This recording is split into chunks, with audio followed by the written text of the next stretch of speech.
El moderador para este quinto foro es Jorge Eduardo Solano Sandoval, que es un ingeniero forestal, trabaja en el área de gestión ambiental de la Universidad del Valle, aquí en Cali, Colombia. Es profesional con enfoque en biodiversidad, específicamente en silvicultura y manejo, protección y conservación del componente biótico. Entonces yo le voy a dar la palabra a Jorge Eduardo para que inicie formalmente este quinto preforo COP16.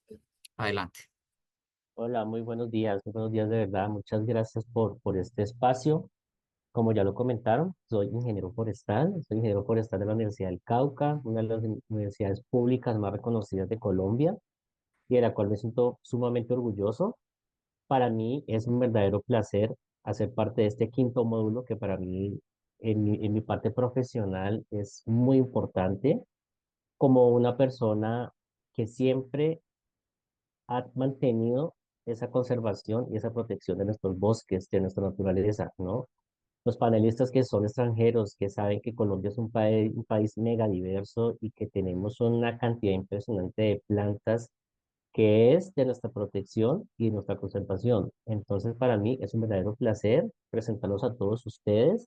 Y bueno, no sé si ponen la presentación, por favor, para conocer a los panelistas.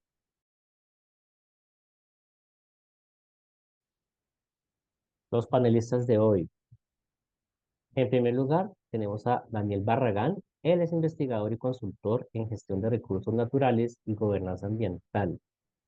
Fue director del Centro Internacional de Investigaciones Ambientales y Territoriales CIIA de la Universidad Hemisferios, donde lideró esfuerzos de investigación en la Reserva de Biodiversidad de la Universidad en el norte de la Amazonía. Siguiente. Posteriormente tenemos a María Paz Martínez Esteban. Ella es directora del Real Jardín Botánico del Consejo Superior de Investigaciones Científicas, CSIC, doctora en micología. Su investigación se centra en la biodiversidad, la variabilidad genética y la filogenética de los hongos. Posteriormente tenemos a León Morales. Él es profesor en Ciencias Forestales de la Universidad Nacional de Colombia y magíster en entomología. Es creador del Arboretum y Palmetum de la Universidad Nacional de Colombia, sede de Medellín, y consultor en dendrología y forestación urbana. Y finalmente tenemos a Sofía Miranda. Ella es ingeniera agrónoma con experiencia en agricultura y proyectos de investigación relacionados con control biológico en escenarios de cambio climático. Es coordinadora de gestión de la Dirección de Sustentabilidad de la Universidad Católica de Chile, en donde trabaja en proyectos que promueven la biodiversidad urbana de los campos.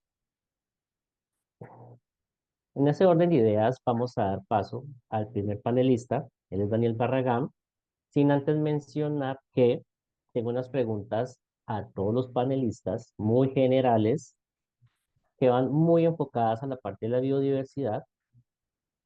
Quiero conocer sus experiencias, sus expectativas y qué tiene que definir con esto. Son tres preguntas puntuales. ¿Ustedes, como investigadores y científicos, han logrado centrar bases sólidas para crear una comunicación clara y efectiva con la comunidad en general?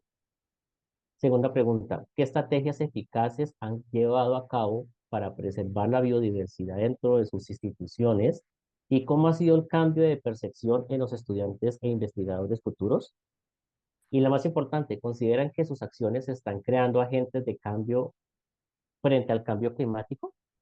Entonces, les dejo las Eduardo, inquietudes y empezamos con la primera intervención. Muchas gracias. Eduardo, perdóname que te haga una interrupción porque es que las preguntas que tenemos para ellos están identificadas en un documento que yo tengo acá y si quieres yo te hago el apoyo para dirigirnos a esas preguntas en específico. ¿Sí? Sí, señor, me parece perfecto. Perfecto, porque la primera pregunta que tenemos para María Paz es, ¿qué instrumentos institucionales y financieros tiene el Estado español para promover y apoyar la investigación y la educación en biodiversidad?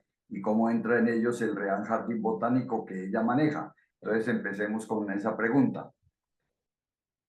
Bueno, pues buenas tardes a todos. Bueno, tardes desde Madrid. Buenos días a todos vosotros que estáis en la parte del hemisferio sur.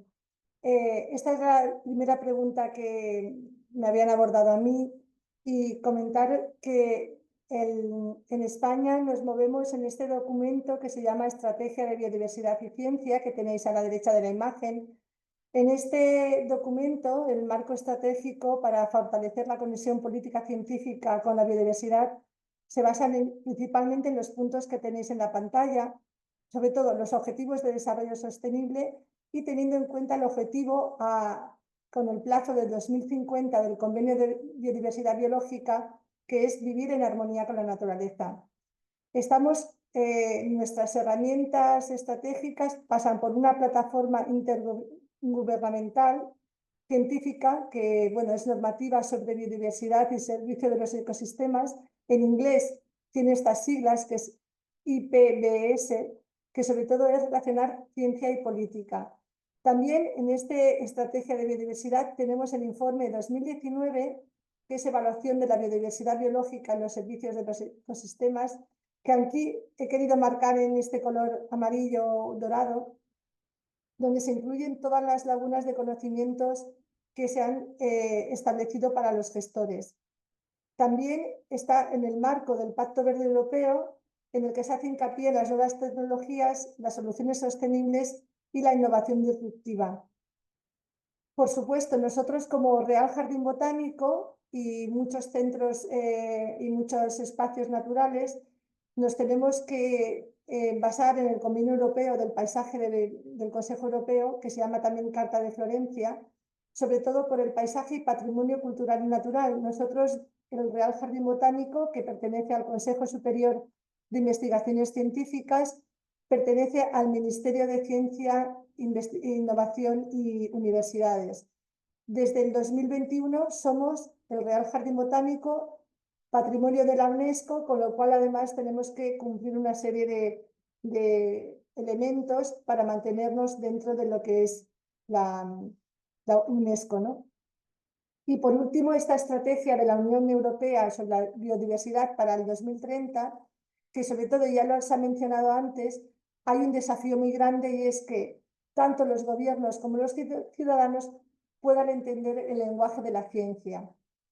Y dentro ya de un marco nacional es lo que he incluido aquí a la derecha, que se llama el Plan de Recuperación, Transformación y Resiliencia, que persigue entre sus objetivos la conservación, recuperación, restauración y el uso sostenible de la biodiversidad. Dentro de esta estrategia tan general hay unas líneas de actuación que he indicado aquí. Esto es un recorta y pega del documento directamente para que no hubiera cambios de palabras, ¿no? Y tenemos en primer lugar la mejora de la identificación de las necesidades científicas para el seguimiento y la gestión de la biodiversidad. En segundo, el mecanismos de coordinación para generación de conocimiento, implicación de la sociedad en la generación de ese conocimiento, fomento de la ciencia española en el contexto internacional, comunicación de la estrategia de biodiversidad y ciencia y luego la transferencia de conocimiento.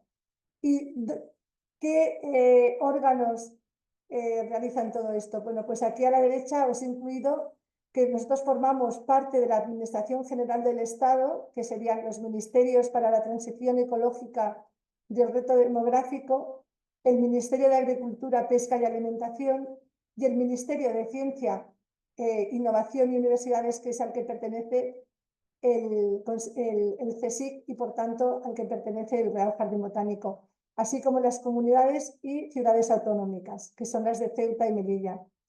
En este marco y de agentes pues están representantes españoles en comités internacionales, colegiados regulados ministeriales, estamos en muchos comités de los proyectos LIFE y Horizonte Europa, que son a nivel europeo, pero también tenemos muchos vínculos con universidades y centros de investigación a nivel europeo y a nivel internacional, pues con Asia, sobre todo Hispanoamérica, fundamentalmente, y en algunos casos también con algunos países de África. Aquí se da mucha importancia, tal como se ve en la última línea, a la sociedad civil, ¿no? Y dentro de esta gobernanza, de dónde se obtiene la financiación, pues bueno, todos es a partir de lo que es el MITECO. El MITECO es el Ministerio de Transición Ecológica y tiene esta Dirección General de Biodiversidad de Bosques y de Certificación, los organismos autónomos de parques nacionales, que tenemos mucho, y la propia Fundación Biodiversidad, que es la que nos permite obtener bastante financiación. Y después, dentro del Ministerio de Ciencia, Innovación y Universidades, tenemos la Dirección General de Planificación de Investigación, que va a tener todos los programas y proyectos posibles para obtener financiación. Veis que he marcado con una flecha verde donde está incluido el Consejo Superior de Investigaciones Científicas. Casi toda nuestra financiación posible es con presupuestos generales del Estado, fondos sociales europeos y sobre todo lo que obtenemos por convenios y algunas incluso donaciones. Esto es lo que os quería marcar para esta primera pregunta. Muchas gracias, María Paz. De verdad que es una intervención súper importante. Sabemos que articularnos perfectamente con todas las instituciones públicas y privadas de cada país va a hacer que nuestra conservación, nuestros recursos naturales sean un objeto primordial para nosotros.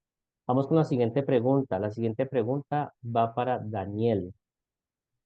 ¿Qué iniciativas y experiencias significativas tiene Ecuador en el manejo de la biodiversidad? Adelante, Daniel. Bueno, muchas gracias, Eduardo. Solamente quería confirmar, porque no me quedó clara la metodología. ¿Vamos a tener varias intervenciones con preguntas guías o podemos hacer de una vez toda la presentación que he preparado? Porque la verdad es que yo no preparé en función de preguntas, que no las recibí, sino en función de la experiencia que quería compartirles. En este caso, la metodología se enfoca en realizar una serie de preguntas, pero obviamente esas preguntas van enfocadas en lo que cada panelista ha realizado en su país y en las instituciones de las que hace parte. Si tú quieres, puedes en cada pregunta enfocarte en un aspecto importante. Pensaría yo que es importante que respondas a la pregunta, pero de acuerdo a tu experiencia. De acuerdo. Haremos el intento. Listo. Entonces, un poco en relación a la pregunta, seguramente en Ecuador hay varias iniciativas que están enfocándose desde la academia a generar espacios y procesos de conservación de la biodiversidad. Varias universidades mantienen como parte de su gestión reservas.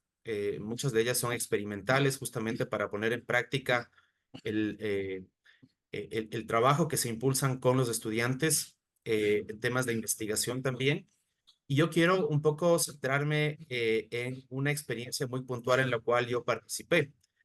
Yo ya no estoy trabajando en la Universidad de Hemisferios, pero la experiencia que les voy a comentar se desarrolló durante aproximadamente 2 años y lo que trató fue de alguna manera ligar la gestión de una reserva bastante grande, es una reserva de más de 2.000 hectáreas en la Cordillera Oriental, en la zona ya de transición hacia la Amazonía. Y es en una de las provincias más ricas del país en términos de biodiversidad, que es Napo. Entonces, en esta reserva lo que nosotros desarrollamos fue un proyecto que juntó las 3 funciones sustantivas de la universidad. Los temas de formación, los temas de investigación y de vinculación con la sociedad. Y esto lo hicimos de una manera experimental. Fue uno de los proyectos piloto en su momento que desde la vinculación articulaba las otras funciones sustantivas. Entonces, en esa perspectiva, lo que hicimos fue tratar de poder generar ciertos insumos de investigación que nos permitan luego fundamentar los procesos de vinculación y de educación con la sociedad. Y esto fue bastante interesante porque permitió también al interno de la universidad poder canalizar recursos de convocatorias distintas, una convocatoria de vinculación y una convocatoria, me voy a ir saltando las diapositivas para un poco dar respuesta a la pregunta, y una convocatoria también de vinculación. Pero aquí tal vez lo interesante fue cómo al la universidad no tener una carrera específica relacionada con ciencias ambientales, lo que hicimos fue generar una alianza estratégica con el Jardín Botánico de Quito, que tenía el conocimiento, la experiencia y que de alguna manera se articulaba también a la lógica que buscábamos dentro del proyecto. Y quizá eso les puedo comentar más adelante en otra de las preguntas para poder también profundizar en este rol que tiene los jardines botánicos para poder poner en valor también mucha de la información y la investigación que se hace desde las universidades y que no necesariamente se puede transmitir de una forma sencilla o entendible. Ahora se habla mucho del lenguaje claro para que la ciudadanía tenga más bien esa capacidad de generar conciencia de la importancia de la conservación de las especies de los bosques, en este caso bosque nublado. Entonces, tal vez yo me quedaría ahí, Eduardo, y luego podemos seguir complementando. Daniel, muchísimas gracias, de verdad, muy importante el aporte que tú nos acabas de dar. Como dices, digamos que la parte de sensibilización y parte de la educación ambiental son muy, muy, muy importantes para todo proceso de jardín botánico. Ya en este momento creo que es un pilar para nosotros como comunidad y quienes trabajamos aquí en la parte científica e investigativa. La tercera pregunta va para Sofía. Sofía, tú nos puedes decir, nos puedes contar brevemente qué consiste la red Campus Sustentable de las universidades de Chile y cómo trabaja por la biodiversidad de los campus y sus entornos. Adelante. Sí. Mi pregunta, ¿se ve mi pantalla en este momento? Sí, se ve tu pantalla. Ya, se ve Pontificia Universidad Católica, ¿cierto? ¿Sí? Que alguien me haga así por último. Ya, perfecto. Sí, se ve. Vamos con la pregunta, entonces. Ok. Ok, la red de campus sustentable nace más o menos en el año 2009, asociado al origen de los diálogos universitarios. Esto es un conjunto de actores de distintas universidades de Chile que estaban preocupados por la sustentabilidad y cómo se podía llevar a cabo esto en las universidades, y se realizó entre distintos actores durante ese año. Ya el 2010, en el Centro de Extensión de la Universidad Católica, que es la que represento yo el día de hoy, se realiza un seminario Universidad y Sustentabilidad, en donde vienen una serie de actores nacionales e internacionales para conversar sobre cómo se puede hacer el trabajo a nivel de campus sustentable. Ya 2016 estamos hablando que la red obtiene su personalidad jurídica y con la intención de seguir haciendo este trabajo articulado con un propósito ya un poco más marcado, se realiza un protocolo. Este protocolo marco para la colaboración interuniversitaria Campus Sustentable, que en algún momento ya toma una forma, primero hacia la formación y por otro lado hacia la gestión de campus. Con respecto a la formación, eso se completó en un proyecto para crear un modelo y una metodología de educación ambiental para la sustentabilidad aplicada a los distintos campus de las instituciones de educación superior. Tarea no menor considerando las diferentes realidades que tiene cada universidad a lo largo de este país, por lo menos. Y en términos de gestión de campus, se iniciaron las conversaciones para el acuerdo de producción de Limpia Campus Sustentable. Este es un instrumento de gestión ambiental que permite guiar y promover los esfuerzos en materia de gestión sustentable en los campus de todo Chile. Para nosotros en particular, como Universidad Católica, es una verdadera hoja de ruta de cómo llevar todo nuestro quehacer, no solo a nivel de la gestión, a nivel de, ¿cómo decirlo?, lo administrativo que se hace, sino que también conectado con la academia. Y en específico con la relación a la biodiversidad tiene que ver con este acuerdo de producción limpia, ya que este acuerdo nos entrega lineamientos generales para trabajar con respecto a la biodiversidad en los campus. Acá en la universidad nosotros tenemos campus profundamente urbanos, pero no por eso nos vamos a detener en el trabajo que tenemos que hacer con la promoción, la difusión y el cuidado de la biodiversidad. Algunas de las cosas que tienen estos lineamientos son los tipos y las funciones que tienen que tener los espacios naturales de las universidades. No voy a entrar en el detalle de cómo se define en la red los espacios naturales, pero puede abarcar desde huertos hasta áreas verdes, espacios de deporte, etcétera. Y cómo estos además contribuyen a la trama de infraestructura ecológica que aporta en la universidad. Además, nos indica cómo se establecen las líneas bases y posteriormente el monitoreo, ¿cierto?, de la diversidad que nosotros encontremos, tanto a nivel de plantas, árboles, arbustos, como también de avifauna. Cómo después podemos hacer ese manejo de la infraestructura ecológica que nosotros encontremos, pero además de manera participativa, entendiendo que nosotros estamos en un contexto de institución de educación superior, entonces no podemos tener una labor desligada de eso. Y además, por supuesto, también nos guía un poco sobre las estrategias de difusión que nosotros podemos hacer, no solo a nivel interno como comunidad universitaria, que además tenemos distintos actores y públicos objetivos, ¿cierto? La comunidad, los alumnos, los funcionarios y los académicos, sino que también hacia afuera, hacia las comunidades que están afuera para que conozcan no solo lo que está adentro de la universidad, sino que también en el entorno cercano. Eso más o menos es lo que se trata de la red de campus sustentable que existe actualmente en Chile. Sofía, muchísimas gracias. Muy buen aporte. Gracias por ello. La siguiente pregunta va para León. León, ¿qué motiva a conformar un arboretum y un palmetum en un campus universitario?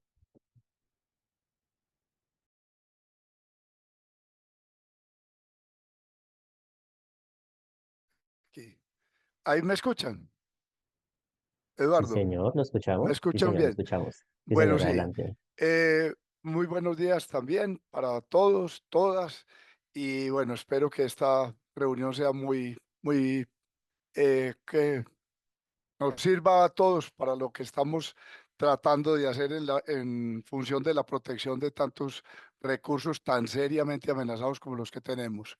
Pero bueno, la presentación que tengo es de lo que se ha hecho en la universidad, que es pues eso se inició en una forma como de tratar de recuperar un campus que fue en su momento un campus de pastoreo, un campus de agricultura. Estamos hablando de la década del 30 del siglo pasado y por supuesto todo lo que cambia alrededor en cuestión de urbanización. En ese momento el campus de la universidad era un campus pues, retirado, digamos, de la civilización, si así lo podemos llamar. Era una finca aparte como de la ciudad que se fue rodeando de construcciones. Y los campus de la universidad, que en su momento eran de pastoreo y agricultura, pues ya no eran funcionales en ese sentido. Tenía la universidad que organizar otros sitios distintos y por eso pues consiguió unas fincas especiales, tanto en tierra caliente como en tierra fría, para poder continuar con esas prácticas docentes de investigación y de extensión. Entonces quedaba como el reto, ¿qué hacemos con esas áreas verdes que tiene la universidad, digamos, en ese momento casi que subutilizadas o qué va a hacer con ellas? A partir de las prácticas que se hacían normalmente en ingeniería forestal, tanto dendrología como silvicultura, todo esto en muchas regiones del país. Vea uno el paso pues, alarmante, gigante de destrucción de los bosques naturales de nosotros. Era casi increíble que de un semestre a otro fuera uno y ya el bosque que conoció ya no estuviera en ninguna parte. Entonces eso también motivó a que, bueno, pues tratemos de conseguir algún material que nos sirva para hacer un banco de germoplasma, si no sea genéticamente el deseable, pero que por lo menos exista algo que nos permita de ahí en adelante reproducir esas especies, hacer extensión, hacer investigación, conocer sobre su fenología, sobre sus semillas, todo lo demás. Entonces eso fue lo que motivó, digamos, como esa recuperación de campus, que de los campus de la universidad que quedaron pues, prácticamente inútiles en ese momento, porque pues ya no eran ni de pastoreo ni de agricultura, y fue la motivación para iniciar el famoso proceso de Arboretum y Palmetum de la Universidad de la sede de Medellín. León, No sé, súper interesante su intervención. No sé si ya dio, sí. ¿sí? Sí, ya, pues yo diría que ahora que podamos, vamos a mirar la presentación ahora como continua o cómo es Eduardo. Con usted terminamos una primera parte de preguntas, Sí, ¿ya? sí. Ahora seguimos a una segunda parte, ¿ya? Mm, Donde cada panelista va a tener 10 minutos. Con su sí, efecto va a ser un poco más preciso en sus respuestas. Entonces, la idea es que si usted tiene alguna presentación muy breve, sí, la tendremos en cuenta, ¿vale? sí, sí, la presentación está. Lo que pasa es que como yo diría que el caso de la universidad es un poquito atípico porque era como recuperar un espacio que ya no tenía como un uso muy definido y sobre todo que se necesitaba pues hacer muchas cosas en él. Incorporar la investigación, incorporar la docencia, la extensión, el ornato y muchas otras cosas en la universidad. Entonces, yo diría que era un poquito atípico y la presentación que tengo seguramente nos puede aclarar mucho mejor las cosas. La podemos proyectar para la segunda intervención, si usted gusta, Sí, ¿vale? sí, claro, me gustaría, por supuesto. Y a Claro que sí. mí me encantaría, porque yo como ingeniero forestal soy súper, súper apasionado por ese tipo de temas, Bueno, ¿vale? estamos, Muchas gracias. entonces estamos en lo mismo. Muchas gracias a ustedes. Sí, señor, muchas gracias. Bueno, Gracias, gracias. vamos a la siguiente parte de preguntas y vamos a empezar con Sofía. La pregunta es, ¿cómo desde las universidades se puede promover el conocimiento, la protección y la restauración de la biodiversidad de nuestros entornos urbanos y territorios en general desde la experiencia de la Universidad Católica de Chile?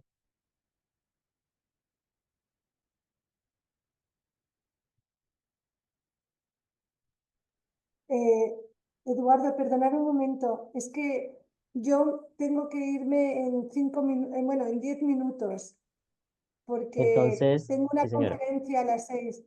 Entonces, yo voy Listo. a ser muy breve, pero si me permitís a mí hacer las dos preguntas seguidas y así me Sí, sí, puedo ir, señora. porque están esperando ya en otro salón.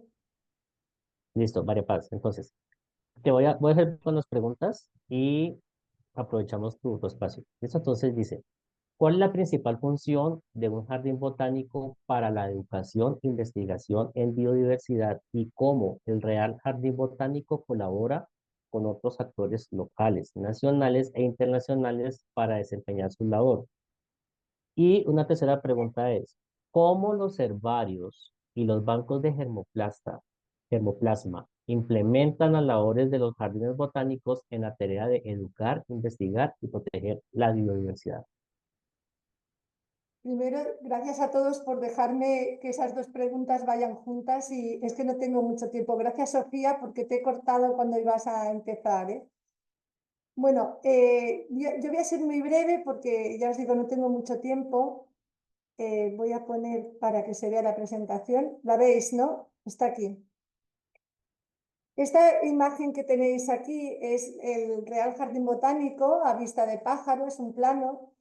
Y como todos los jardines botánicos, tiene 4 pilares importantes que están aquí apoyados con las fotografías: investigación, conservación, divulgación y el propio jardín.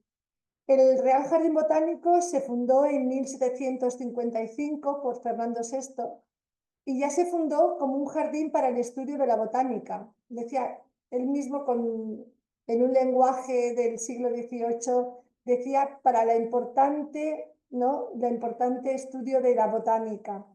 Entonces, nosotros lo que tenemos en este Real Jardín Botánico, que está en el centro de Madrid, no sé si habéis tenido la oportunidad de venir a Madrid, tenemos, como digo yo, unos vecinos muy interesantes. Y es que, ¿veis la flecha?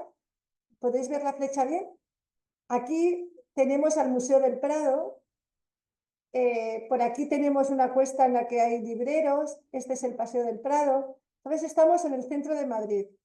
Somos como uno de los centros más visibles del Consejo Superior de Investigaciones Científicas, con lo cual también somos un centro muy visible para toda la ciudadanía dentro de lo que es el Ministerio de Ciencia e Innovación. O sea, somos algo real, algo que el público nos puede tocar de alguna manera, ¿no?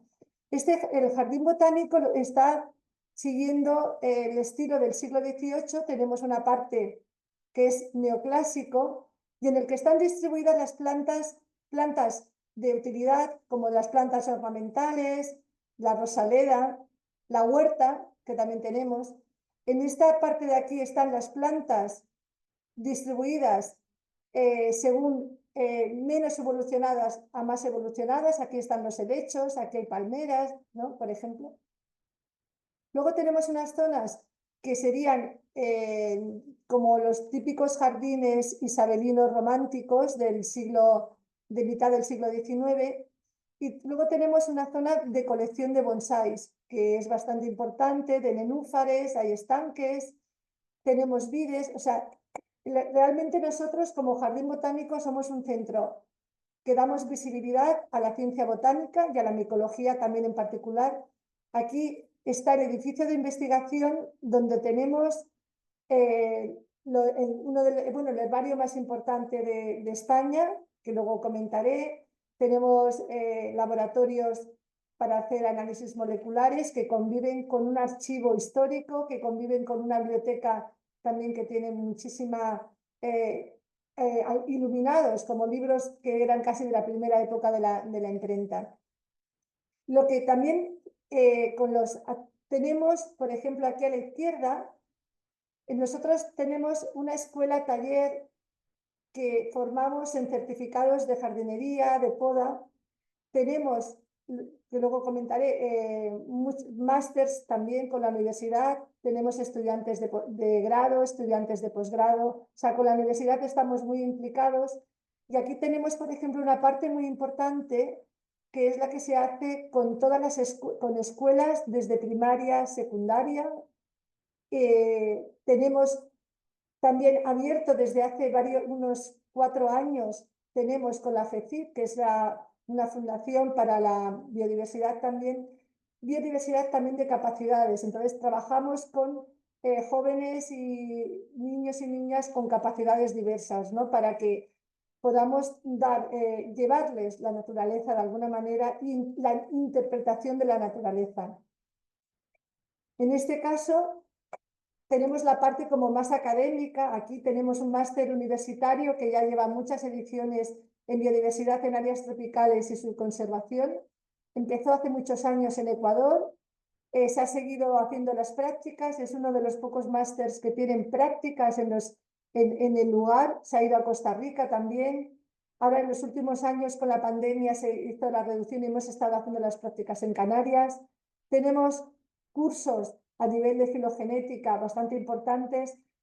Muchos investigadores somos profesores en universidades externas. Yo estoy aquí, yo soy profesora externa en la Universidad de Río Grande del Norte y llevo desde el 2014, con lo cual doy docencia en un máster universitario.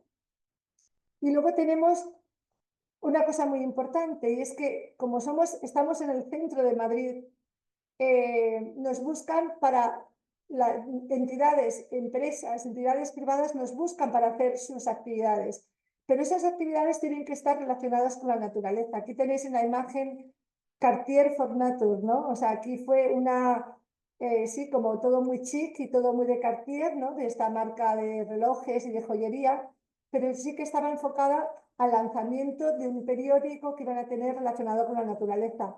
Aquí tenemos, por ejemplo, del Ministerio de Agricultura, pues una información sobre un documento sobre la agricultura, sobre el trigo, cereales, etcétera, ¿no?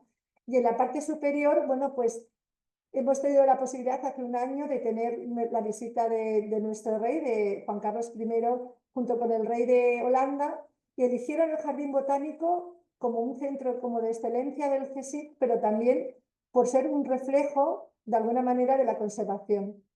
Y esto es un poco las funciones que tiene un jardín botánico. Nosotros tenemos desde la parte de conservación y ahora, por ejemplo, os he traído aquí lo que está relacionado con Colombia. En este panel de la izquierda están todos los acuerdos de cooperación científica que tenemos, no solamente a nivel de biodiversidad, pero sino de otras catalizadores, diseño de viviendas, etcétera, pero todo muy vinculado siempre a la sostenibilidad. Y en este panel, por ejemplo, acabamos de firmar hace poquito, tenemos firmado colaboraciones con muchas universidades de Colombia, con lo cual, para poder hacer salidas allí y que estudiantes y técnicos puedan venir a Madrid, ¿no? Y esto sería más o menos los que os quería mostrar así rápido en esta segunda pregunta. Y para la tercera, ¿cómo los herbarios y los bancos de germoplasma complementan las labores de los jardines botánicos? Bueno, comentaros que en este caso no solamente es el herbario y el banco de germoplasma, porque nosotros el jardín botánico, aquí os he puesto unas imágenes, el herbario tiene 1.300.000 especímenes, tenemos más de 25.000 tipos, muchos ejemplares son del siglo XVIII, de las expediciones botánicas que muchos de vosotros conocéis, como la tan popular al Reino de Granada de Mutis. Tenemos en el archivo muchos documentos, sobre todo tenemos todas las grandes imágenes que se publicaron, bueno, que se hicieron, porque tenemos los originales de Mutis en 3.000 cajas y tenemos 15.000 documentos de Mutis, tenemos 7.500 láminas en la biblioteca. Luego tenemos en el banco de germoplasma, sí que publicamos siempre el índice que tenéis aquí, en el que tenemos el intercambio de semillas con muchísimos centros, universidades y jardines botánicos. Y luego también estamos, como tenemos laboratorio desde hace 25 años, laboratorio para análisis moleculares, también tenemos una gran colección, que aún no es colección porque la tenemos que montar bien. Ahora cada investigador tiene sus ADNs, pero tenemos un gran número de ADN de plantas de todo el mundo recolectadas. Y, por ejemplo, esto como para terminar, os quiero mostrar la importancia que tienen las colecciones del Real Jardín Botánico, es que podemos tener asociado un pliego de herbario con una lámina de la época y con los documentos manuscritos, como por ejemplo este del Virreinato de Perú. Y lo voy a dejar aquí porque no es que no tengo mucho más tiempo. Espero haber dado una pincelada de lo que hacemos en el Jardín Botánico, bueno, el Real Jardín Botánico y en general lo que se hace normalmente en todos los jardines botánicos. Muchas gracias. Muchas gracias, María Paz. De verdad que, wow, se ha impresionado con este jardín botánico que espero conocer el próximo año cuando esté en Madrid.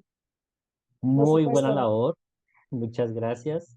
Gracias de verdad por su participación y bueno, muy orgulloso de que nos acompañe hoy. La esperamos acá en la COP16. Bienvenida a Sí, Cali y con los brazos abiertos la vamos a recibir.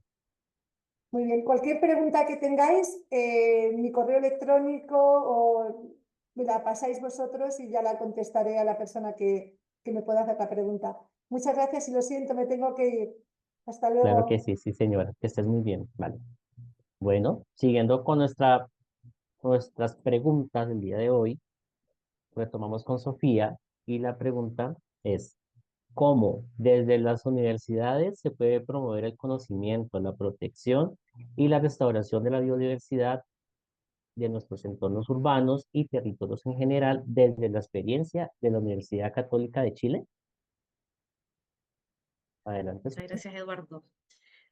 Bueno, yo quería partir respondiendo a la pregunta así como inmediatamente y luego hacer un pequeño zoom a experiencias, pero tanto en el entorno de los campus. Nosotros tenemos 5 campus, 4 en la región metropolitana y otro más en la zona más austral.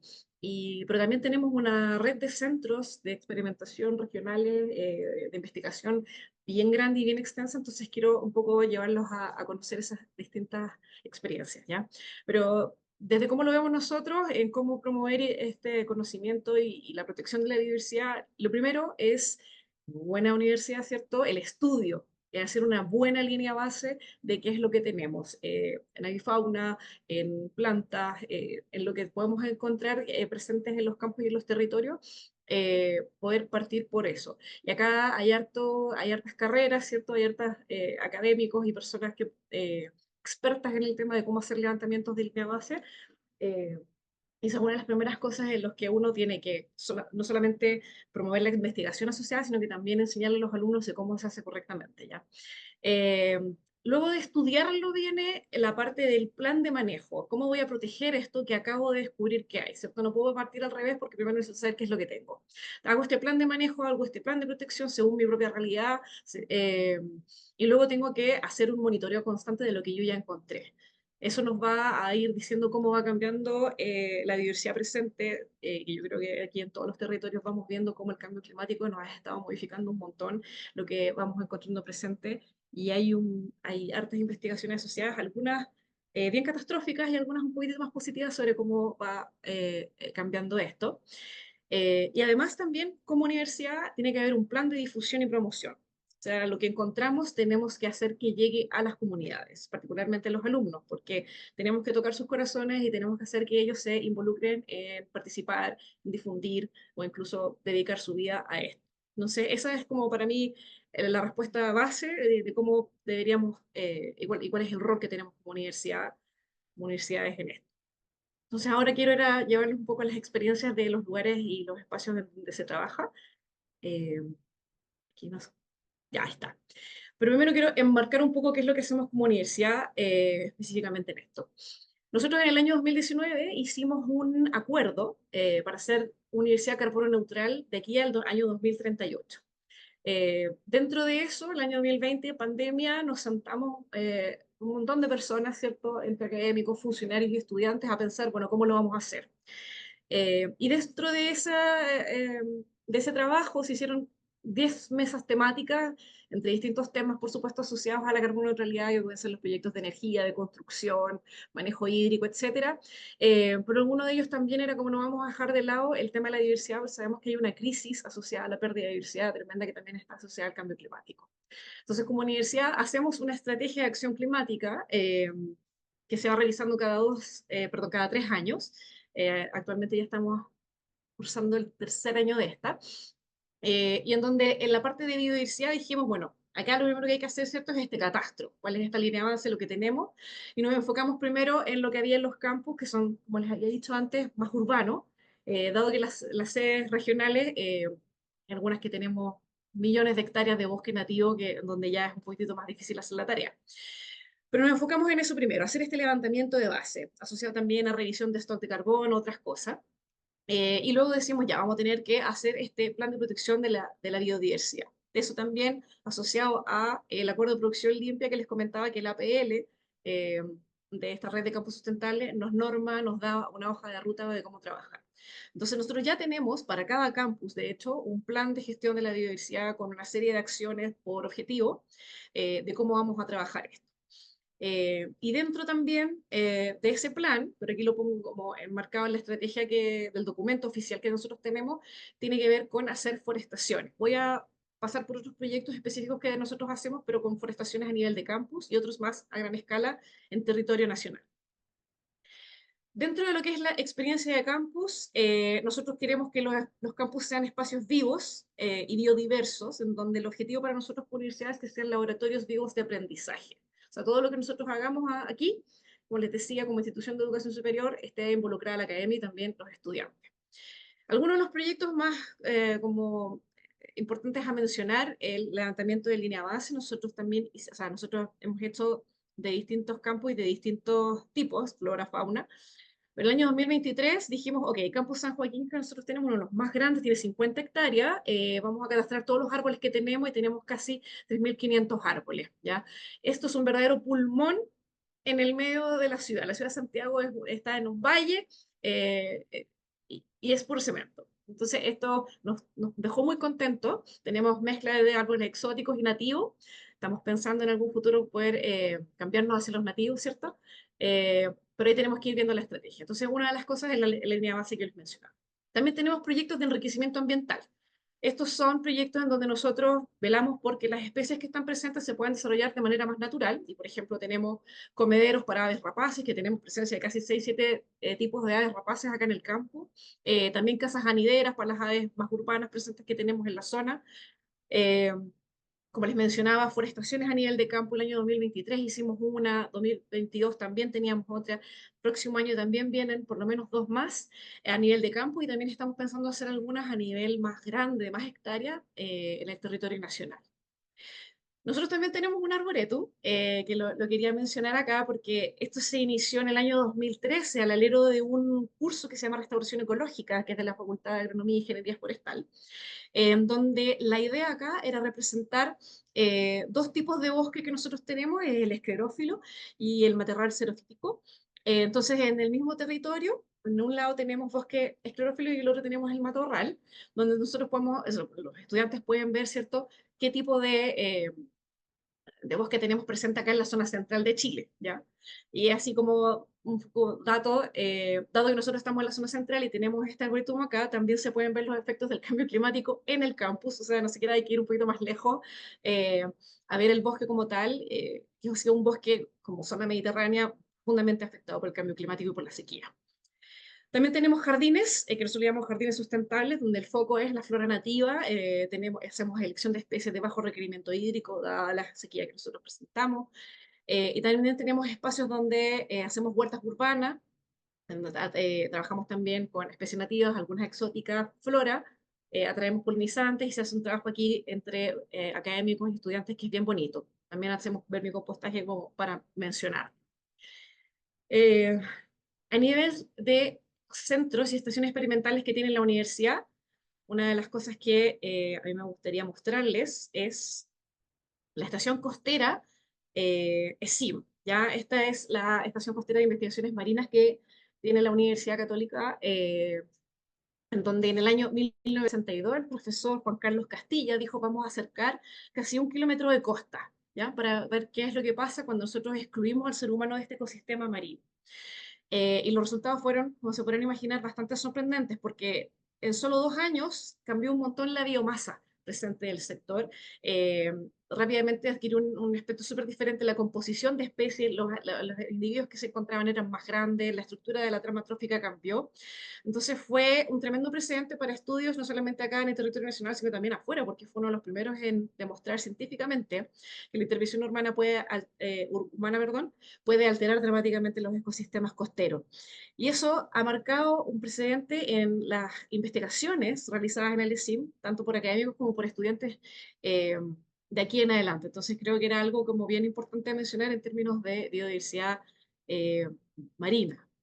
¿Ya? Otra de nuestras estaciones regionales, que es la estación patagoniense, más en la zona austral de nuestro país, está literalmente en medio de un bosque, en el Valle Exploradores. De hecho, no se puede llegar si no vas en bote hacia la estación. Esta es una estación de investigaciones interdisciplinaria que nace desde iniciativas académicas y de investigación. Está en terrenos fiscales, pero tenemos derecho a investigar se va renovando, pero tenemos hasta el año 2035. Acá uno de los objetivos más importantes de la estación se trata de aportar al monitoreo, a la comprensión y a la planificación a largo plazo, que permita desarrollar modelos de uso del área, ya con diferentes actores y a diferentes escalas. Uno de los proyectos que se promueven son las dinámicas territoriales y ambientales, cambio ambiental global y glaciología, dinámicas de la biodiversidad y perturbaciones, y perspectiva biosociocultural, biodiversidad y género. ¿Ya? Hace poquito esta estación sacó un primer set de datos sobre diversidad, bien asociado a artrópodos, insectos, y que, como les decía, acá son millones de hectáreas de bosque nativo, lo cual es una labor bastante ardua de poder monitorear. Pero también se va con investigadores, uno de los investigadores, de hecho, es bien amigo mío. Hay un montón de alumnos que van regularmente a la Estación Patagonia a hacer investigación allá, súper enfocado en la diversidad.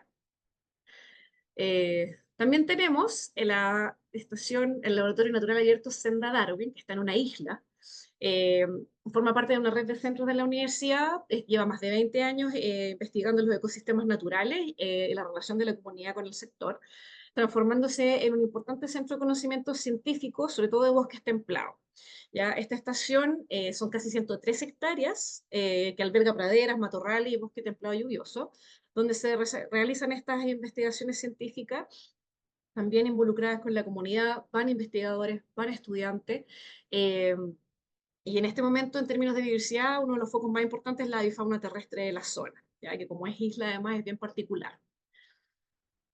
Ya, y me salté la otra pregunta, así que con eso estoy como cerrando. Es como, primero hay que hacer el estudio, ¿cierto? Hay que cuidar la biodiversidad y los factores que la están afectando actualmente. Como universidad tenemos como un rol demasiado importante en cómo estudiarlo y después transmitirlo. Eso. Sofía, muchísimas gracias por tu intervención. Son estrategias súper importantes a nivel académico, lo digo yo como un profesional que hace parte de un proceso civicultural y de un cambio de cobertura introducida a cobertura nativa, que es lo que todas las instituciones tenemos que apuntarle. De verdad, muy buen trabajo, felicitaciones, Sofía. Entonces seguimos con nuestras preguntas y ahora vamos con Daniel. Daniel, la siguiente pregunta es, ¿cómo se puede desarrollar desde una universidad una reserva de la biodiversidad, por ejemplo, en la Amazonía, y cómo aporta al estudio y enseñanza de la biodiversidad? Adelante, Daniel. Muchas gracias, Eduardo. Déjenme solo comparto la presentación. Voy a regresar unas diapositivas. Y bueno, tal vez ahí comentarles desde la perspectiva del modelo de gestión. La universidad está en posesión de la reserva desde el año 2019, entonces digamos son pocos años todavía. Ahí podemos ver cuál es la estación científica que tenemos, es una infraestructura bastante completa, o que se tiene es una infraestructura bastante completa, pero básicamente lo que se hizo en un primer momento fue poder definir eh, de manera esquemática cuál debería ser el modelo de gestión para la reserva, ¿no?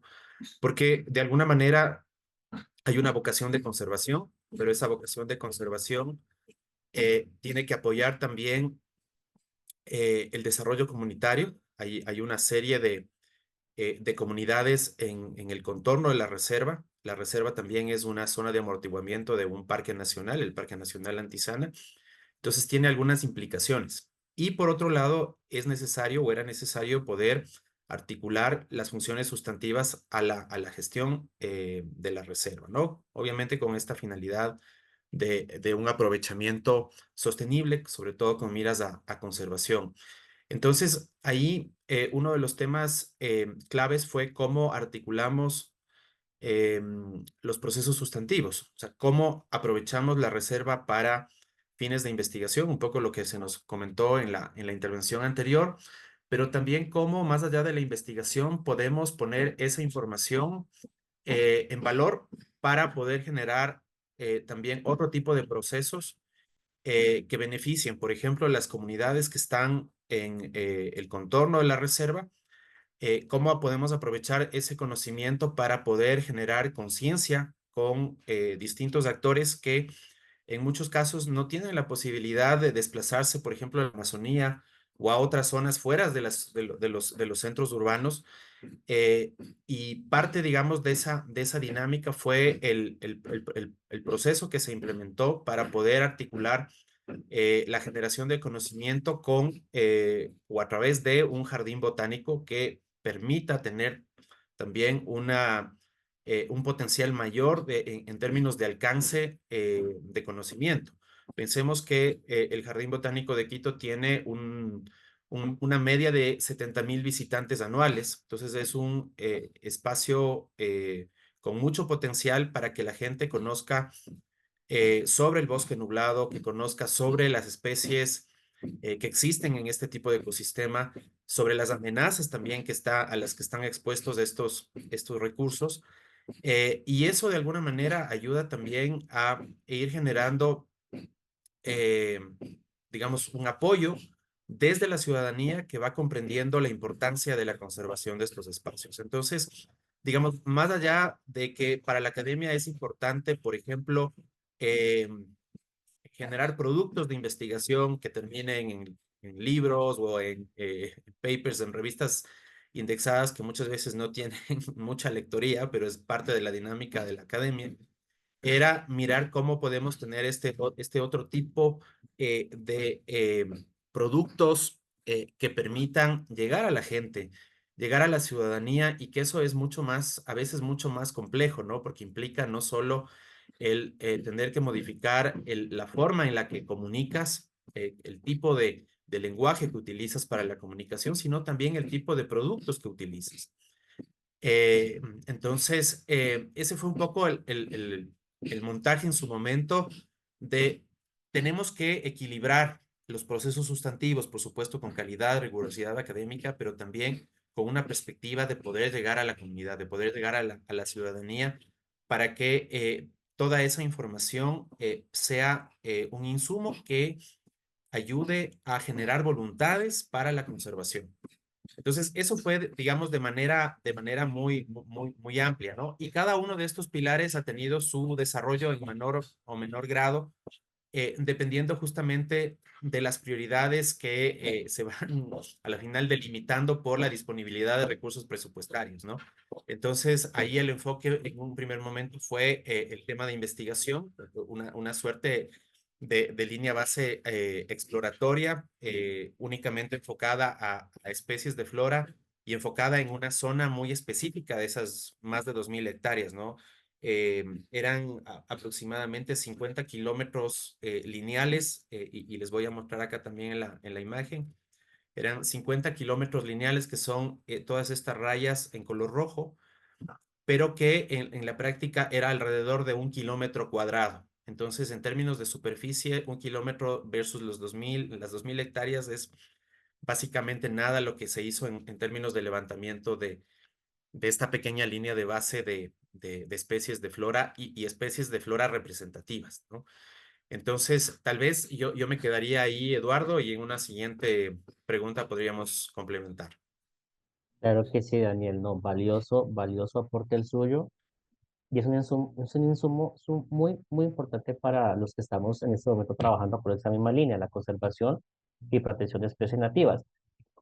Ahora vamos con León. Entonces, su segunda pregunta es, ¿puede describir las etapas para la creación de un arboretum y un palmetum y su importancia para la investigación y la educación en biodiversidad?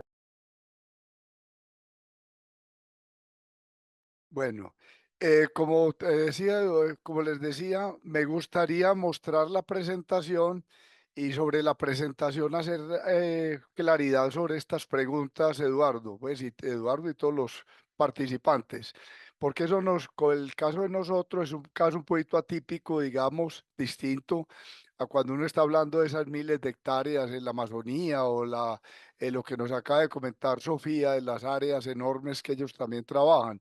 Nosotros estamos hablando de un campus realmente muy pequeño, porque no estamos hablando de áreas grandes, inmerso en una ciudad que todos los días lo asfixia por todos los lados con construcciones y con vías y con todo lo demás. Entonces me gustaría mostrar rápidamente eso y sobre eso creo que podemos aclararse. ¿Listo? Bueno, me escuchan ahí, ¿cierto? Claro. Sí, señor, lo escuchamos. Bueno, perfecto. Entonces les voy a mostrar rápidamente las diapositivas para no ponerme muy pesado. Bueno, les comentaba que esto fue un proceso, como un llamado de atención, digámoslo así. Cuando la universidad cambió todos esos campus que tenía inicialmente, estamos hablando de la década del 30 del siglo pasado, era una finca aislada prácticamente de la ciudad, que rápidamente la fue envolviendo. Entonces se le construyeron al lado urbanizaciones completas, fábricas, vías, todo lo demás. Y los campus que en ese momento eran campus de agricultura, de ganadería, donde se enseñaban todas esas prácticas de zootecnia, de agronomía, de forestal, más adelante a partir de los años 50 y todo lo demás, pues quedaron como, bueno, ¿y ahora qué hacemos con ellos? Para nosotros siempre fue llamativo y pues sí, como toda una responsabilidad.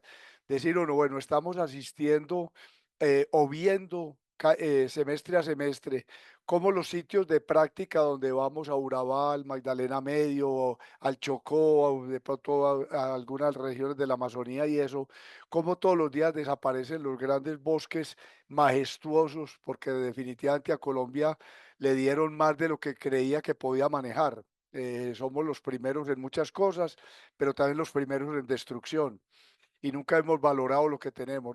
Yo creo que el desconocimiento nuestro del país es aterrador y ahí siquiera aparecen estos espacios para que algún día nos llamemos la atención sobre lo que tenemos y la responsabilidad que tenemos hacia el futuro.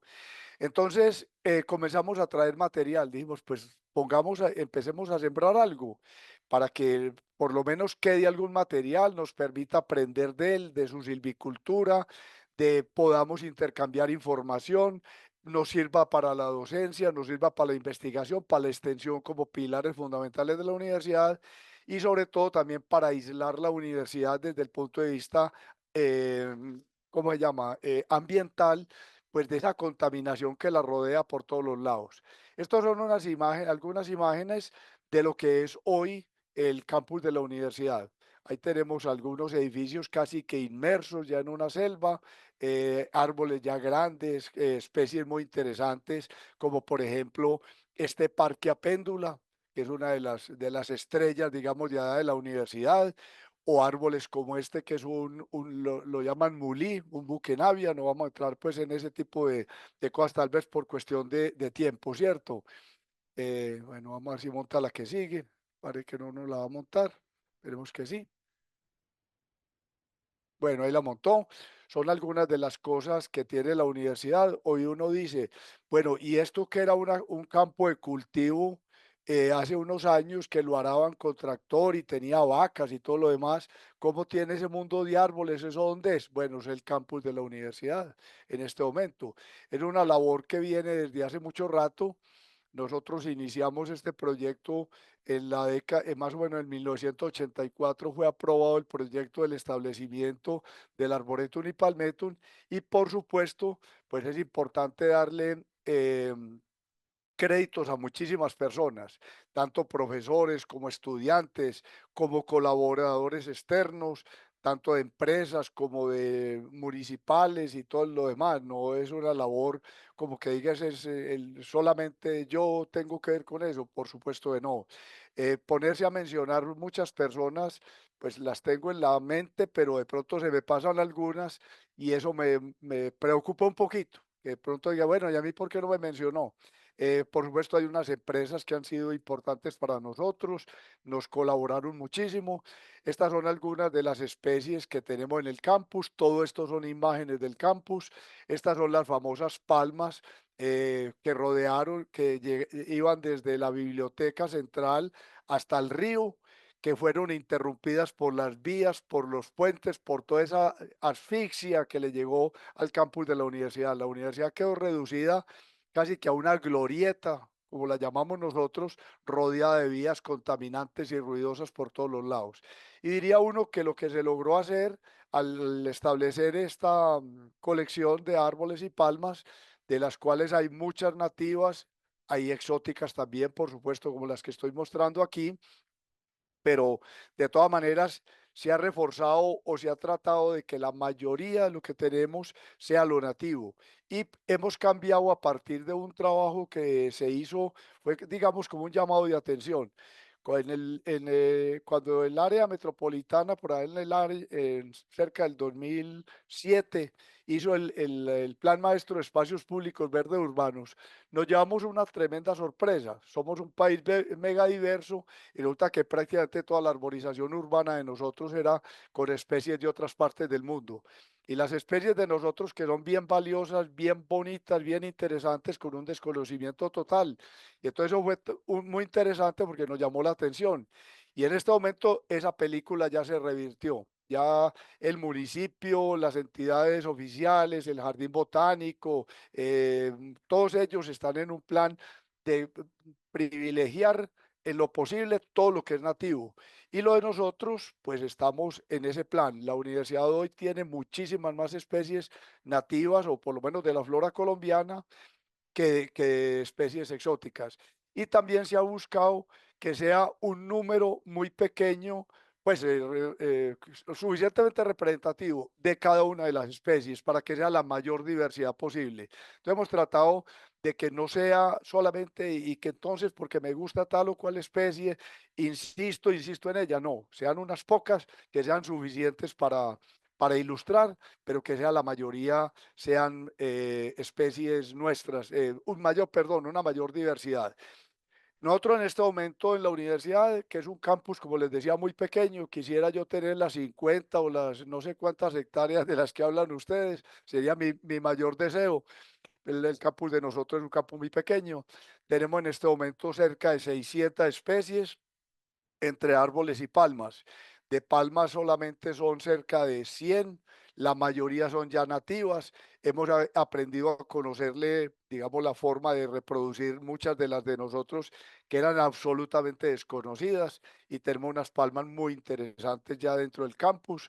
Y en árboles también lo mismo. Árboles que proceden de las regiones del Bajo Cauca, del Magdalena Medio, de Urabá, sobre todo de Urabá es de donde se ha traído muchísimo material. Todas estas imágenes que estoy mostrando son de la universidad. Y si uno retrocede la película, como les decía ahora, y se imagina esto que estamos viendo aquí, cómo era hace unos años cuando era un campo de cultivo, pues vemos que se ha logrado muchas cosas y que ha habido una apropiación muy grande por parte de los estudiantes en muchos aspectos. Aquí vemos los estudiantes en su momento, esto era una colección de hamacas, todos estudiando, descansando allá, bueno, haciendo la siesta, todo lo que sea. Pero además ha sido un lugar de estudio. Entonces, muchos de ellos acaban inclusive las sillas universitarias y las llevan para el campus. Era mucho más agradable estar dentro de la zona pues verde, arborizada de la universidad, que estar en un aula de clases, ¿cierto? Eso nos lleva pues entonces como a pensar cómo se logran un mundo de, pues de beneficios ambientales. Entonces, lo que se planteó inicialmente en el Arboretum y Palmetum era que fuera un sitio de conservación de especies, que sirviera para la investigación, para la docencia y para todo eso se ha logrado con lujo de detalles. La colección se utiliza permanentemente en docencia, hay investigación a partir de ella y de muchas especies que tenemos allá se ha logrado la divulgación para los cursos de silvicultura urbana que se dictan regularmente y que han ayudado muchísimo en el cambio precisamente de lo que se tenía a lo que se tiene hoy. Medellín hoy es una ciudad que tiene más de 700 especies sembradas en las zonas urbanas, y la mayoría en este momento ya son nativas de la flora colombiana, que era todo lo contrario. Cuando se hizo el plan maestro que les comenté, era un plan maestro que tenía, pues, por lo menos el 60% o más eran de especies traídas de otras partes del mundo, y un desconocimiento total de lo nuestro.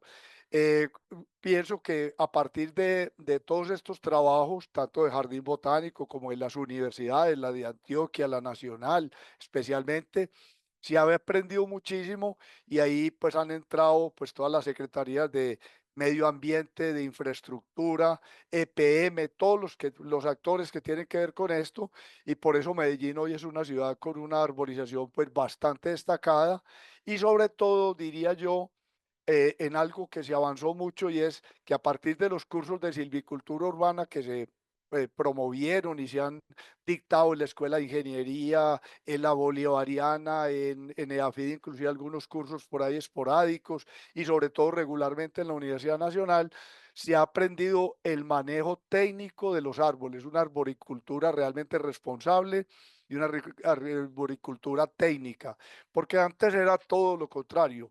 Siémbrese donde se siembre, pode mal podado, haga trasplantes mal hechos, todo lo demás. Hoy tenemos un personal supremamente capacitado, haciendo un trabajo excelente, y entonces uno piensa que digamos, esta labor que es lo que les estoy mostrando es una mini muestra pues de lo que hay en la universidad, es un aporte interesante. Y lo digo porque ya hoy los estudiantes, los profesores, las directivas de la universidad tienen una valoración alta sobre el arboretum, cosa que fue pues, un poquito difícil lograr. Llegar a ese punto no fue nada fácil. Realmente fueron muchos los tropiezos, muchos los fracasos y muchas las rabias, podemos mencionarlas, tratando de establecer esto como contra viento y marea. Sin embargo, hoy, y con el aporte de muchísimas personas, pues ya se tiene digamos, una colección importante. Este arboretum se ha tratado la universidad tiene Pues urbanos, 3 campus, que son el del Volador, el del Río y Minas, y la Facultad de Minas, donde se ha tratado de incrementar las colecciones vivas lo más que se pueda. Todos los 3 campus son muy pequeños. Realmente nosotros no tenemos la fortuna de tener esos campus grandes que tienen algunos de ustedes.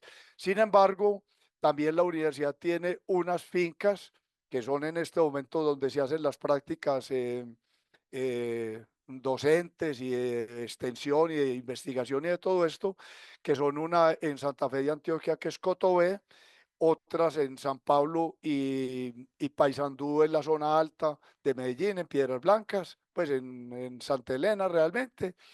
Y la idea es que esto es un primer paso. No pensamos que ya tenemos todo, ni mucho menos. A partir de lo que ya tenemos establecido, tanto de árboles como de palmas, nosotros estamos pensando que viene una segunda fase y es complementar con todas esas especies que requieren sombra permanente, de familias como Arácea, Ciclantácea, las mismas palmas que tenemos, palmas de sombra que todavía no hemos sembrado como debe ser, pero ya tenemos las condiciones para poderlo hacer. Eso fue como el cambio que se dio de lo que eran esos campos de cultivos a lo que tenemos hoy y las posibilidades que se abren.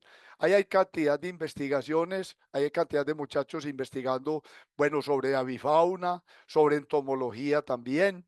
Hay, por supuesto, fitoquímica. Los del laboratorio de química tienen un mundo de investigaciones con relación a esto. Muchísimas personas van a preguntar, a conocer los árboles, a buscar información o semillas o cosas de esas, de manera que pensamos, por lo menos así lo vemos nosotros, que hemos logrado llegar a algo como en ese aporte, es un granito de arena, lo entendemos así, pero por lo menos ya hay algo que nos permita una base para esos programas, digamos, ya de conservación, pero también de propagación. Ya nosotros tenemos material ahí de semillas, podríamos hacerlo por otros métodos, bien sea de estacas, esquejes, in vitro. Hay investigación también en ese sentido, esas especies que son muy raras, muy difíciles de reproducir por semilla o que esporádicamente tiene este material, entonces ya hay también trabajos en ese sentido. Eso es como lo que es muy básico del arboretum. Y volver a recordarles, tenemos cerca de 600 especies entre árboles y palmas, algunas son pero muy especiales, es lo que decimos allá coloquialmente, tenemos el caramelo escaso pues de la colección, entonces ese es como lo que yo quisiera aportar. Posiblemente me salgo un poquito como de la organización que ustedes tenían, porque no estaba muy al tanto pues, de cómo iba a ser el asunto. Entonces, si puedo contestar las preguntas más o menos dentro de lo que Eduardo tiene planteado, pues maravilloso. De todas maneras, también que sea una invitación a que cuando quieran y vengan por aquí, lo quieran conocer y tengamos un recorrido con ustedes, maravilloso. Cada vez le queremos aumentar más las cosas, no podemos ver nada que no tengamos porque inmediatamente queremos entrar a tenerlo, por supuesto, de manera que sea una invitación pues también a que cuando venga por aquí podamos compartir la experiencia de lo que hemos logrado aprender y pues que sí, ha sido a través de mucho tiempo y de mucha colaboración. Don León, muchísimas gracias de verdad por su intervención muy importante. El papel del arboretum y palmetum nativo para nuestro ecosistema. Gracias por su experiencia, gracias a los demás panelistas por esta segunda ronda de preguntas.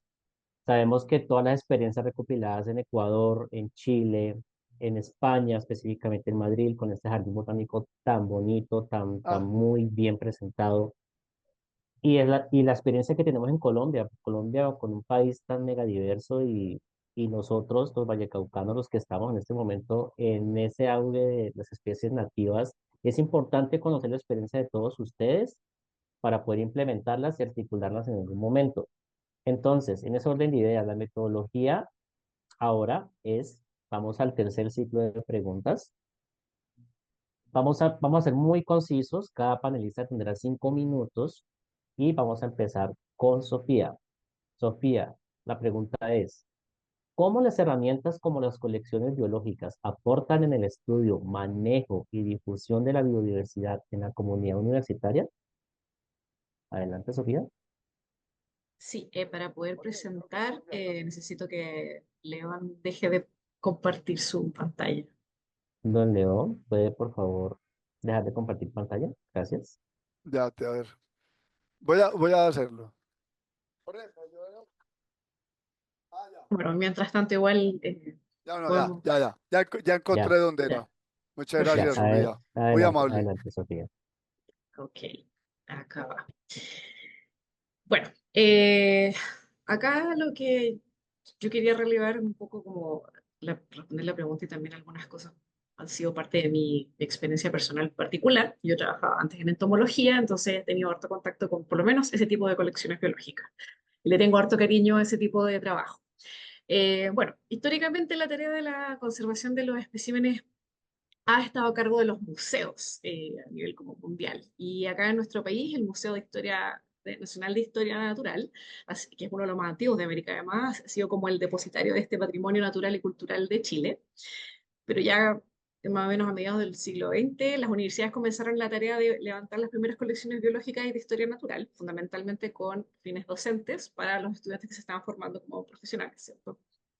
Eh, en cuanto al rol, es indudable que las colecciones biológicas son valiosos recursos para la investigación científica. Mi rol siempre es, o sea, mi foco siempre es con el tema de la investigación por formar parte de la universidad, ya que proporcionan esta como base sólida para el estudio de la diversidad, la taxonomía, la evolución, ¿cierto? La ecología, genética y distintos otros campos de la biología que están involucrados.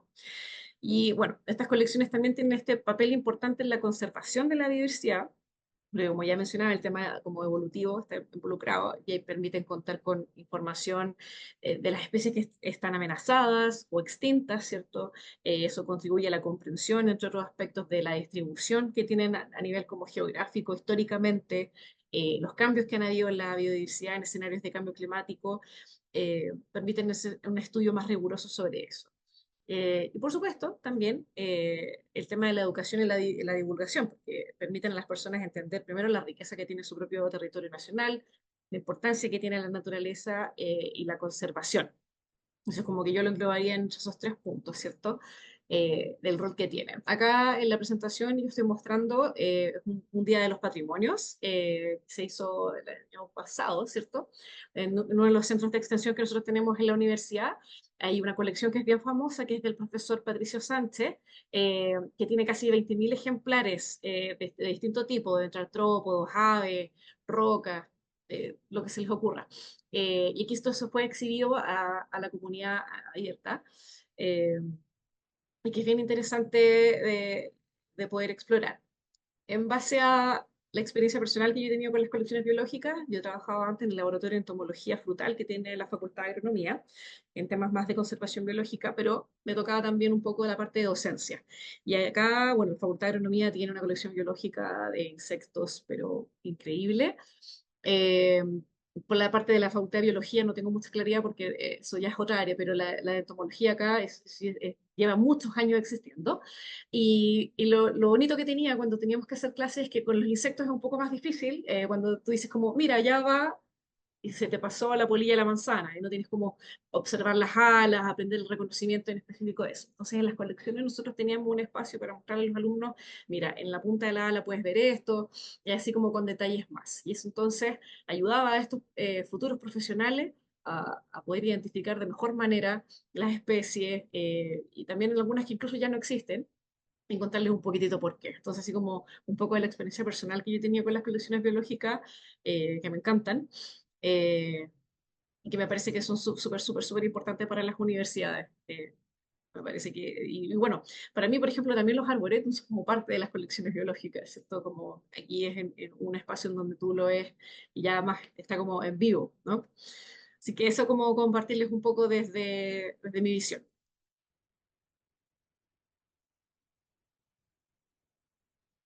Ahí. Sofía, muchas gracias. Gracias por tu intervención.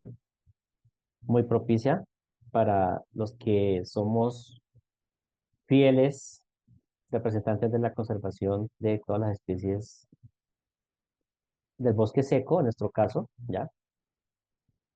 Y bueno, vamos a seguir con Daniel. Daniel, tienes por favor 5 minutos. Tienes que ser muy claro y muy conciso con la siguiente pregunta. ¿Cómo se consigue el apoyo de las directivas de la universidad y de otras instituciones estatales y privadas para la acción por la biodiversidad en una universidad?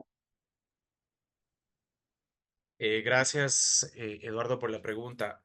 Bueno, yo creo que ahí un tema clave es cuán sintonizados están las autoridades con la conservación.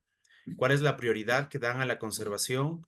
Eh, y eso se traduce en temas de presupuesto, eso se traduce también en apoyo para gestionar incluso los recursos externos que muchas veces se necesitan. Entonces, en el caso de la experiencia que yo les comentaba, eso fue un tema que facilitó muchísimo el proceso porque tanto a nivel de rectorado como de vicerrectorado académico había un apoyo eh, bastante fuerte a la gestión de la reserva. De hecho, ellos estuvieron en su momento gestionando la donación de la reserva. Entonces, había digamos, un trasfondo ahí también en términos de la visión que tiene la universidad y las autoridades eh, para poder llevar adelante una tarea de la envergadura que es gestionar una reserva de 2.000 hectáreas. Entonces eso fue un tema bastante importante, ¿no? Y creo que en cualquier aspecto el contar con esa voluntad más desde lo político ayuda muchísimo, ¿no? Es un factor que te permite dinamizar los procesos. También dentro de ya la canalización interna de recursos en las convocatorias que les había comentado en un inicio de tanto de proyectos de vinculación como de investigación, la línea de sostenibilidad y valor compartido, que es una de las que se manejan, estaba priorizada. Entonces, eso ayudó también a que se pueda perdón, contar con los recursos, ¿no? De hecho, como les había mencionado, fue un primer piloto en el que se juntaron las dos convocatorias para colocar los recursos, pero también fue el primer proyecto que incorporó una cantidad o preveyó una cantidad considerable de recursos que no se habían asignado antes a proyectos, sea de investigación o de vinculación. Entonces, eso de alguna manera también da una muestra de la relevancia y la priorización que se hace desde los niveles directivos para poder eh, gestionar este tipo de proyectos y de iniciativas. A nivel externo, se hicieron algunas gestiones con fundaciones empresariales, con la cooperación internacional también, pero hasta el momento en el que yo estuve a cargo de la reserva no se concretaron ese tipo de procesos. Pensemos que los procesos con actores externos muchas veces pueden tomar un tiempo mucho mayor en términos de ir cuajando las ideas, las propuestas, en ir articulando también metodologías. Había un proceso que avanzó bastante con una fundación de un grupo empresarial que tiene en Ecuador intereses de turismo en seguros y que tiene una reserva propia en la zona del Choco Andino y que se planteó la posibilidad de replicar metodológicamente el sistema de pago por conservación en esta zona de la Amazonía. Entonces, había un trabajo ahí que todavía implicaba generar definiciones, acuerdos, pero que de alguna manera son espacios y actores importantes que te pueden ir ayudando a generar estas metas de conservación que te puedes ir planteando desde la academia. Muchas gracias de verdad por un aporte tan valioso. Y ahora la siguiente pregunta para León. ¿Puede usted señalar los diferentes actores que facilitaron la creación de Palmetto y el Arboretum de la Universidad Nacional de Colombia, sede Medellín? Hola, sí, listo. ¿Estoy? Bueno, Sí, señor, estamos. sí, bueno, esto habría que entenderlo y ponerlo, digamos, en contexto con el tiempo, ¿cierto?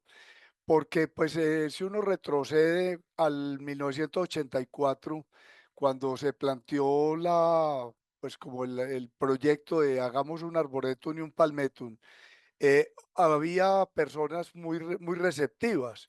Inclusive en ese momento el decano era el doctor Jairo Correa y él fue muy receptivo y inmediatamente le llamó la atención y dijo, bueno, estamos de acuerdo con eso. Sin embargo, también había un poquito de, mm, pues no, de desconocimiento posiblemente de algunas directivas y cosas de esas de su momento, porque no es lo mismo que hay hoy. Hoy tenemos una conciencia completamente diferente, hay una presión mucho más alta por todos los lados con relación a la conservación y entonces pues si uno lo retrocede dirían pues en ese momento ni nos interesaba mayor cosa, usted de qué estar hablando, está medio loco, esas quijotadas que le dan a usted. De hecho hubo algunos profesores muy en contra de que eso estableciera y parte del argumento era que no se tenía la información. Resulta que uno consigue la información cuando hace las cosas, porque si va a esperar a tener la información, pues nunca hace nada, porque puede que no exista la información. Entonces era un ensayo-error, y así fue. Cometimos muchos errores, de pronto cometimos algunos aciertos también. Sin embargo, hubo personas muy relevantes que uno tiene que mencionar ahí, y son, por ejemplo, la profesora Gladys Vélez fue muy importante en la iniciación y en el apoyo a este proyecto. Jorge Ceballos, importantísimo también, cuando estuvo ahí en bienestar y todas las cosas. Y ya en la parte, digamos, de consecución de los árboles, de la siembra, del manejo y de todo, pues por supuesto, Teresita Barón, que es también ingeniera forestal, es mi señora, y fundamental. Juan Andrés Echavarría, mejor dicho, un aporte clave también. Pedro Parra nos dio muchísimos materiales, nos dio muchísimos insumos, información, porque tiene muchísima información. De empresas públicas, pues sobre todo hubo contactos importantes con William Cosio. En el municipio de Medellín fue fundamental Gabriel Maya. Son personas que sin lugar a dudas le aportaron muchísimo a la posibilidad de que este arboretum lograra sobrevivir.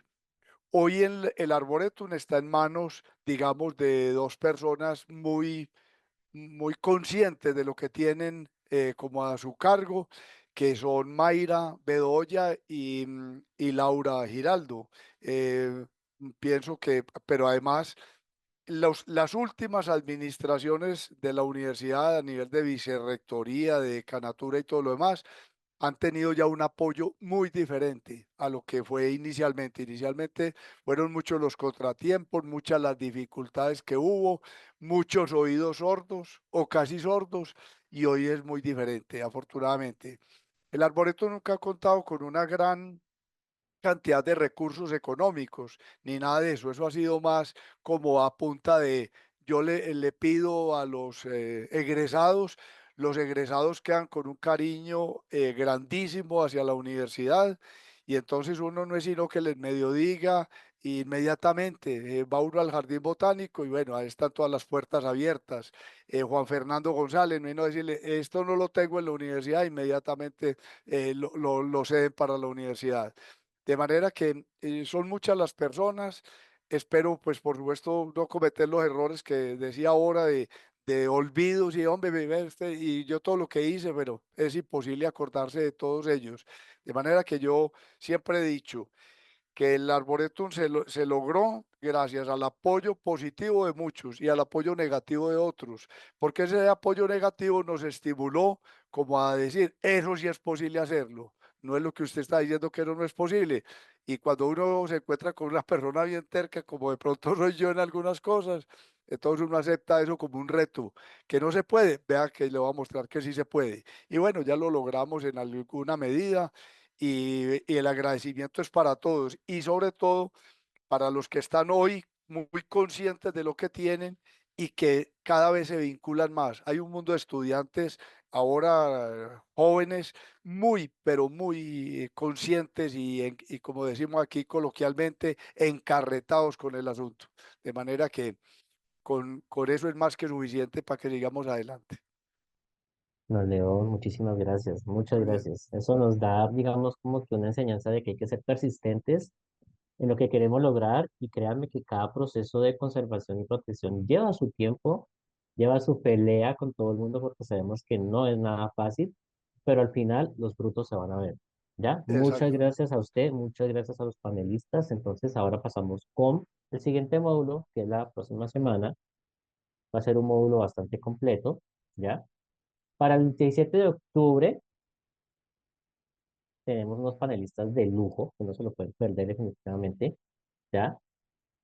Vamos a tener la participación de, de Fernanda Jiménez. Fernanda Jiménez, ella es una profesora visitante del Centro de Estudios Latinoamericanos de la Universidad de Pensilvania. Es licenciada en Derecho por la Universidad de Costa Rica y tiene una maestría en Derecho Ambiental y Políticas Públicas por la Universidad de Stanford. Es especializada en Derecho Ambiental e Internacional, ha trabajado en organizaciones como la UICN y la UPAS en proyectos de gestión de biodiversidad y recursos naturales. También tendremos la participación de Carlos Jaramillo, él es coordinador de la Reserva Forestal de Yotoco y profesor asociado de la Universidad Nacional de Colombia, sede Palmira, y forma parte del Departamento de Ciencia Animal de la Facultad de Ciencias Agrarias. Además, es director del Grupo de Investigación del ICTIAP enfocado en acuicultura y pesca. Su experiencia incluye desarrollo de políticas públicas, investigaciones agrícolas, proyectos ambientales y gestión de la biodiversidad. También nos acompañará Valentín Hidalgo Yantén. Él es el administrador de la Reserva Forestal del Bosque Yotoco de la Facultad de Ciencias Agropecuarias de la Universidad Nacional de Colombia. Ha liderado la conservación y gestión de la Reserva Forestal de Yotoco, supervisando los programas de educación ambiental, como también apoyando a las comunidades locales, a tiempo que salvaguarda la biodiversidad y el patrimonio cultural de la región. Nos acompañará una persona muy especial, compañera mía, la bióloga Wendy Joana Vidal Hernández. Ella coordina el sistema de gestión ambiental de la Universidad del Valle, ha desarrollado la iniciativa Colibrí Andino Huerto Jardín, integrando ornitología, agroecología, entomología y prácticas de vivero para crear ambientes amigables para las aves. Además, actualmente se enfoca en la conservación de polinizadores, cuidado de la vida silvestre y manejo sustentable del campus. También tendremos a Mónica Ramos Mejía. Ella es ingeniera industrial y directora del Departamento de Administración de la Facultad de Ciencias Económicas y Administrativas de la Universidad Javeriana de Bogotá. Tiene un doctorado en innovación y gobernanza para el desarrollo sostenible. Trabaja en el enfoque hacia el papel de las empresas en la sostenibilidad ecológica y el bienestar humano y en el estudio de las organizaciones y los actores que generan espacio para las transiciones hacia la sostenibilidad de los sistemas de producción y consumo. Y por último, tendremos a Nina Liz de Abreu Núñez. Es bióloga, máster en botánica y doctora en políticas públicas, estratégicas y de desarrollo. Es investigadora de la Superintendencia de Gestión Ambiental de la Universidad de Sao Paulo en Brasil. Trabaja en botánica aplicada, ecología política y economía ecológica y forma parte del grupo de investigación en epistemología ambiental del Departamento de Biología de la Universidad de Sao Paulo. Entonces, a grandes rasgos, va a ser una conferencia de lujo. De antemano, a los panelistas, darles las gracias por su asistencia el día de hoy. Nos despedimos de esta reunión que es de suma importancia. Muchas gracias a don Emilio Latorre por parte de Rucas por esta oportunidad, por ser parte de este proceso tan bonito, por conocerlos a ustedes. Y de nuevo la bienvenida. Los esperamos en Cali con todo el amor del mundo y con toda esa conservación que nos espera.